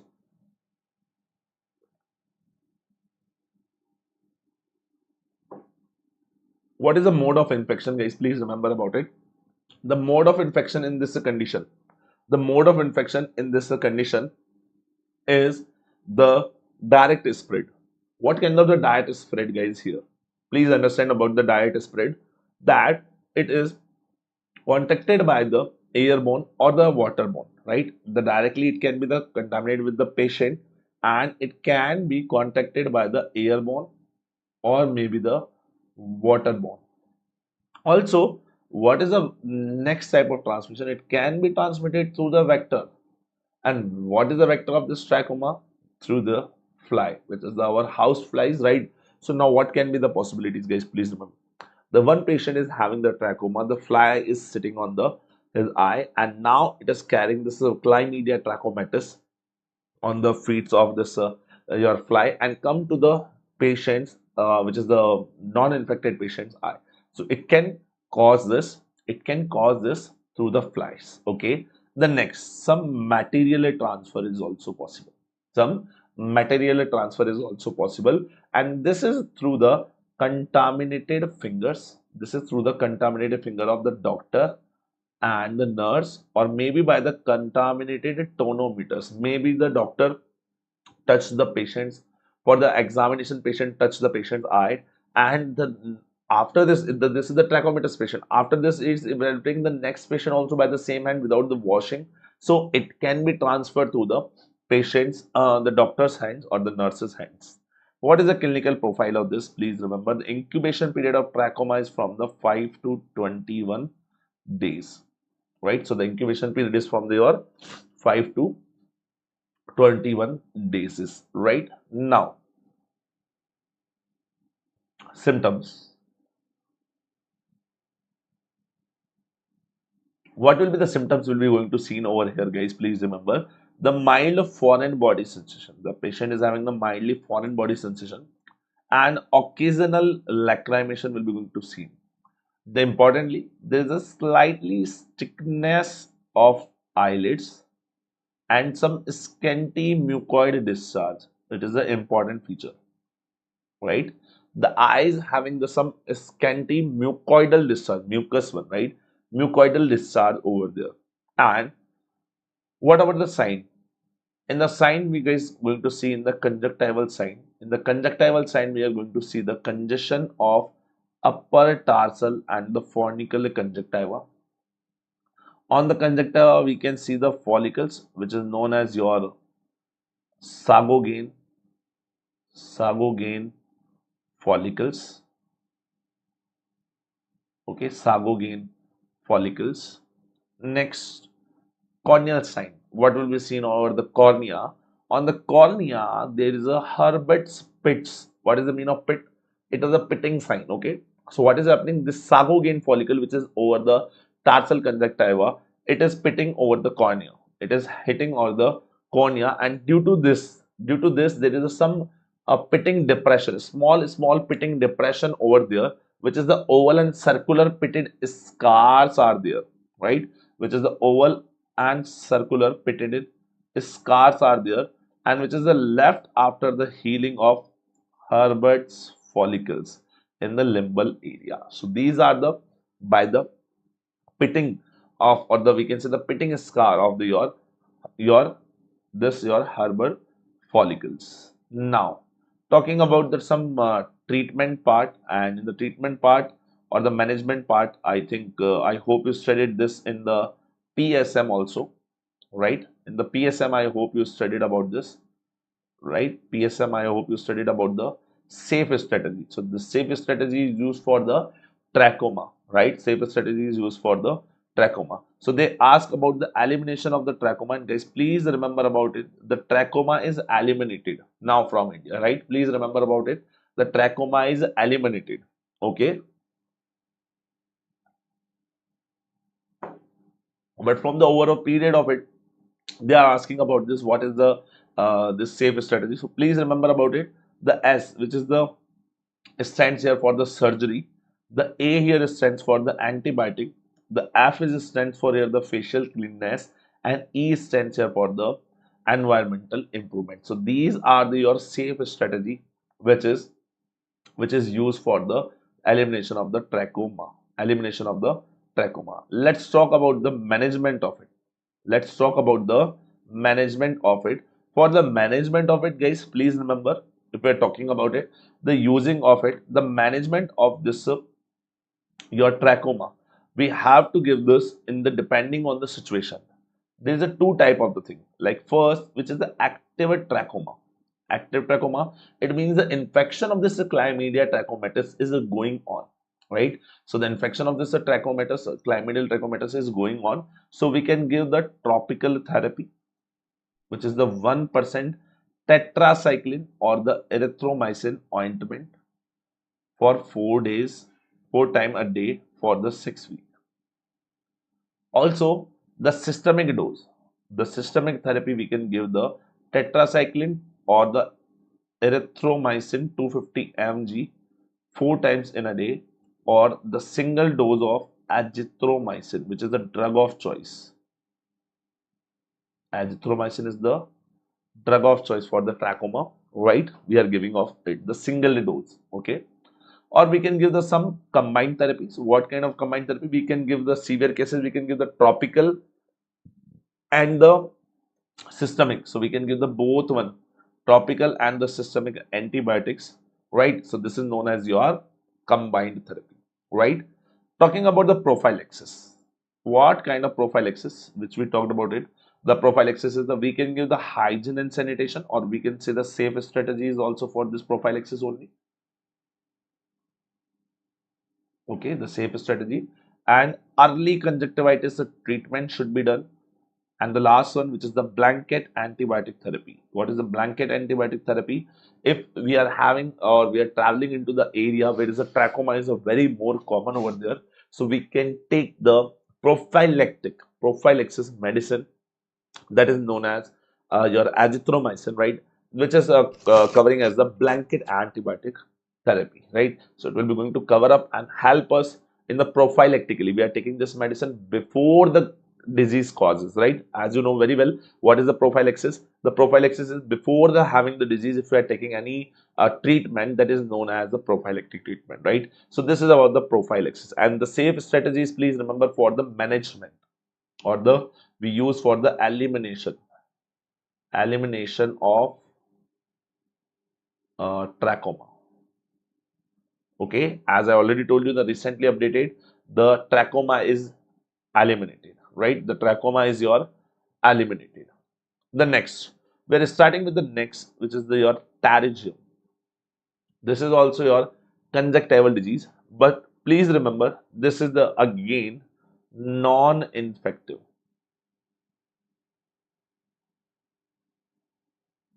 This is again non-infective disease. It means this is not any infectious disease. Okay. Now, what kind of this disease is there? Please remember about it. A wing-shaped, guys, what is happening in this particular disease?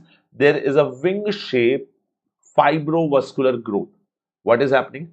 In this patient, there is a wing shape, like a wing is growing over there, like a wing shape fibrovascular growth is there, and fibro means some the outer layer, which is the scleral one, right? We can say sclera, fibrous layer is that, and vascular. It is having the vascularity also. The fibrovascular growth of the conjunctiva that extends onto the cornea. Guys, basically, I already told you the cornea is and at the limbus. You can see in this patient here, this conjunctiva is ended here at the limbus. Yes, it is not extending the limbus. And please remember, the conjunctiva is not covering over the cornea. Why not covering? Just listen this part. In the definition only I told you.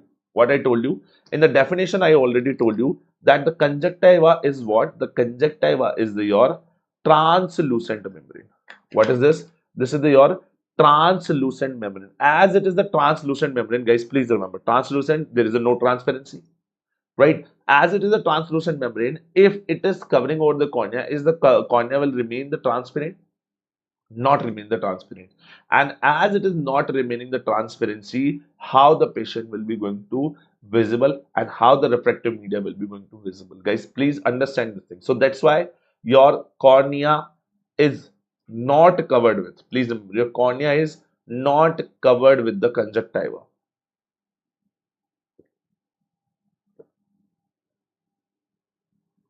Okay, so your cornea is not covered with the your cornea is not going to cover with your conjunctiva. Now, very good. Moving forward, but what is happening in this disease, pterygium? There is a cornea conjunctiva will be going to overgrowth, and this fibrovascular growth will be going to cover the cornea. So you can see this fibrovascular growth is crossing the limbus and covering your cornea, right? The typically it is from the nasal side. Please remember, the most commonly it is from the nasal side. So the patient is having this pterygium mostly from the nasal side, right? It is growing from the nasal side, like from the right side also, on the left side also, the nasally. What kind of appearance will be going to seen in this patient? The appearance of this is your patient is having the triangular or wing shaped fold, right, of the tissue. Often start near the inner core of eye. Okay, so it is start from the inner core of eye, which is your middle canthus,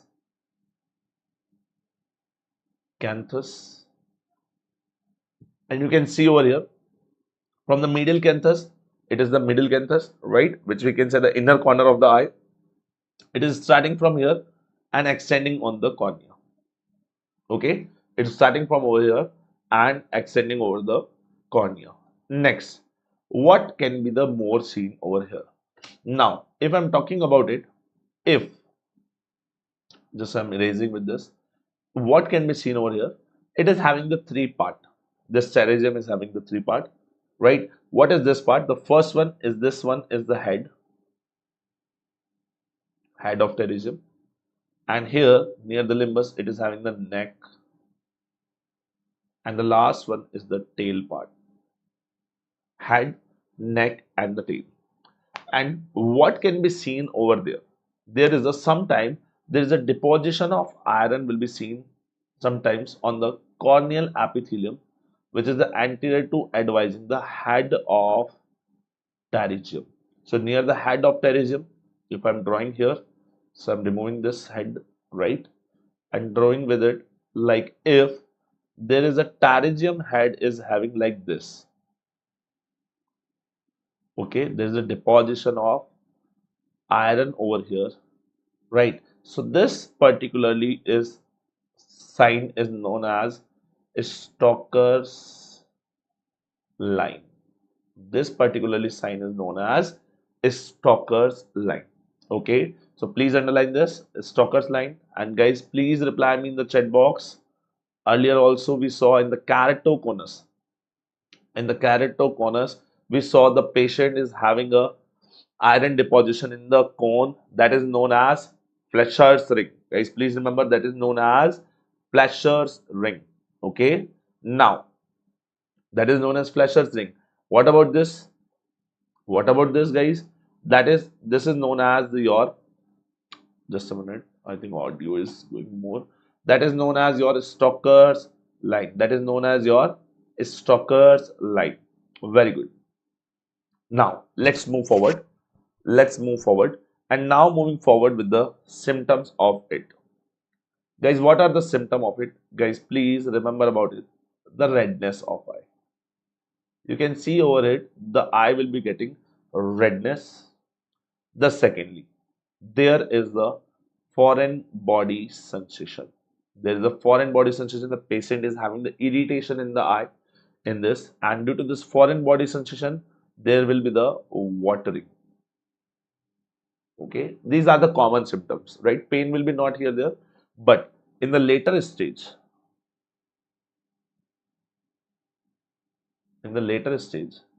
it limits the eyeball movement.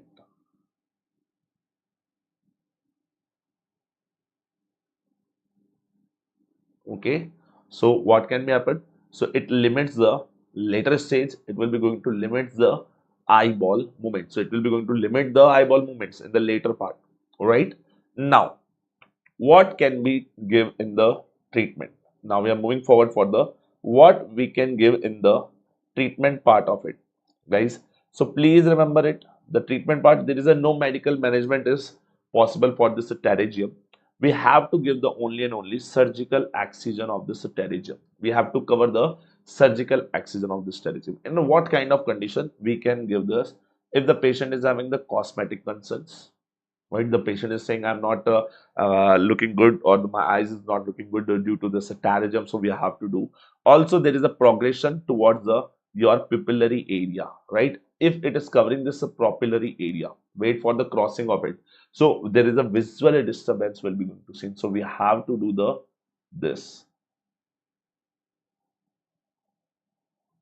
Okay, due to this visual disturbances, we have to do this.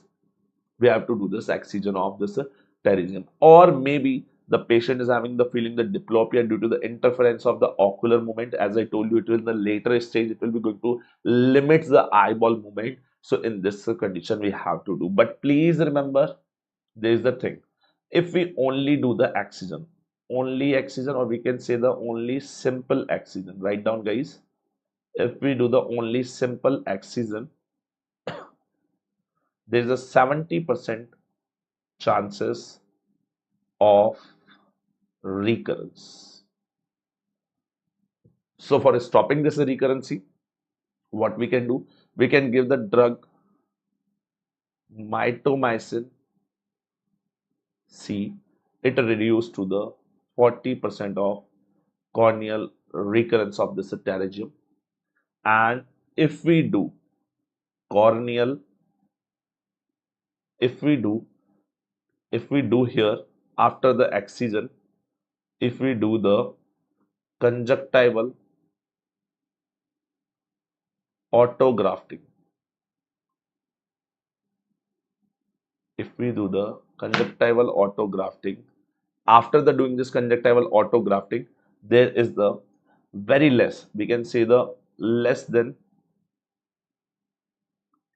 5% chances of reoccurrence, right? So this is the topic of the today's we covered in the part 1 of ophthalmology. Now the rest of the topics which we have left and we have to cover up, we have to cover up the cataract, we have to cover up the glaucoma, we have to cover up the neuro-ophthalmology, and the last some diseases of the retina which is important for it, we are going to cover up in the part 2. Okay guys, so if you have any doubts in the today's session, you guys can directly contact me on the Instagram. My Instagram handle is the Dr. Vaibhav Ahuja, right? Dr. Ahuja. And this PDF of this session will be available on the Telegram channel. Please remember, this session of this PDF is available on the Telegram channel of Meduhub. All right. Okay, guys. So this is the part 1. We are ending this part 1 here only. We are going to take one more part of this.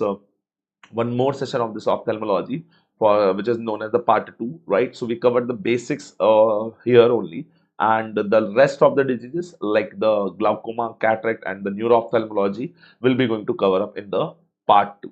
Okay guys, thank you so much and best of luck for your preparations. Goodbye.